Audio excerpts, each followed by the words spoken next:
Rotarian doctor K. Srinivasan அவர்கள் Trichy Mahalakshmi Vidya Mandir CBSE பள்ளியில் கலந்து கொண்டு சிறப்பிக்கிறார்.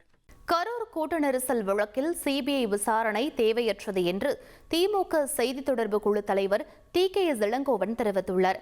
இதுகுறித்து தந்தி டிவிக்கு அவர் அளித்த பேட்டியை தற்போது பார்க்கலாம். தனக்கு பிடிக்காத மாநில அரசு ஒரு வழக்கை எடுத்துக்கொண்டால் உடனே அதை எப்படியாவது வேறு எங்கேயாவது மாற்றுவதற்கு சில பேர் முயற்சிப்பார்கள். குற்றம் செய்தவர்களுக்கு அந்த அச்சம் இருக்கும். அதனாலே எப்படியாவது வேறு எங்கேயாவது மாற்றி எப்படியாவது தப்பித்து விடலாம் என்று நினைப்பார்கள். அந்த வகையிலே தான் இன்றைக்கு தாவேகா உச்சநீதிமன்றம் சென்று சிபிஐ விசாரணை கோரியிருக்கிறது. சிபிஐ விசாரணை இதற்கு தேவை இல்லை என்பது முதல் எங்களுடைய கருத்து. இருந்தாலும் இதில் குற்றம் இருக்கிறது என்பதை உச்சநீதிமன்றம் தெரிந்து கொண்ட காரணத்தினால்தான் சிபிஐ விசாரணைக்கு உத்தரவிட்டிருக்கிறது. கரூர் சம்பவம் தொடர்பாக சிபிஐ விசாரணை நடத்த உச்சநீதிமன்றம் உத்தரவிட்டுள்ளதை வரவேற்பதாக அதிமுக தெரிவித்துள்ளது.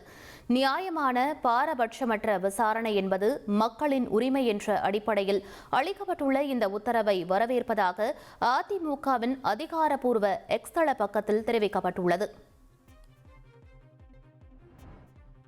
கரூர் வழக்கை சிபிஐக்கு மாற்றியதை வரவேற்பதாக பாஜக முன்னாள் மாநில தலைவர் அண்ணாமலை தெரிவித்துள்ளார்.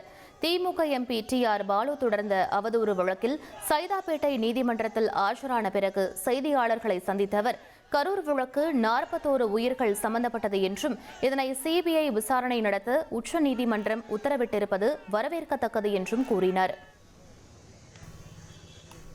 தேர்தல் பரப்புரைக்கு வந்த தமிழக வெற்றி கழகத்திற்கோ சம்பந்தப்பட்ட வழக்குன்னு மூடி மறைக்க கூடாது. இது 41 உயிர்கள் சம்பந்தப்பட்ட வழக்கு. இது போன்ற பல வழக்குகளை பார்த்திருக்கக்கூடிய சிபிஐ வர வேண்டும் என்கின்ற கோரிக்கையை வைத்தோம். எங்களுக்கு உள்ளபடியே மகிழ்ச்சி. இது அனைத்தும் கூட பாராட்டுக்குரியது, வரவேற்புக்குரியது.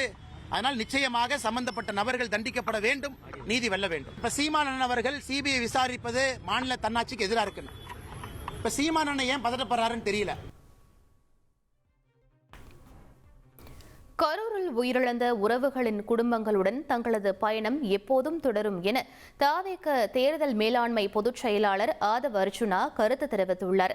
நாட்டையே உலுக்கிய கரூர் சம்பவம் தொடர்பான வழக்கை சிபிஐ விசாரணை மேற்கொள்ள வேண்டும் என உச்சநீதிமன்றம் உத்தரவிட்டுள்ளது. இந்நிலையில் ஆதவ் அர்ஜுனா இது தொடர்பாக தனது எக்ஸ் பக்கத்தில் எத்தனை சோதனைகள் வந்தாலும் எத்தனை போராட்டங்களை சந்தித்தாலும் நீதியை நிலைநாட்ட தொடர்ந்து பாடுபடுவோம், வாய்மையே வெல்லும் என குறிப்பிட்டுள்ளார். Rotarian doctor K. சீனிவாசன் அவர்கள் திருச்சி மகாலட்சுமி வித்யா மந்திர் சிபிஎஸ்இ பள்ளியில் கலந்து கொண்டு சிறப்பிக்கிறார்.